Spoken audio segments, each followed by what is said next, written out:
నా పల్లెటూరు, ఇదే నా తల్లిగారు. మా ఊరి పాడి పంట రాములోరి దీవెనంట.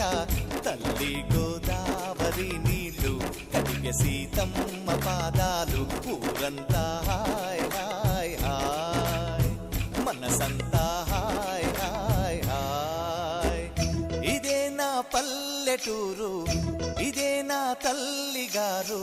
మా ఊరి పాడి పంట రాములోరి దీవెనంట.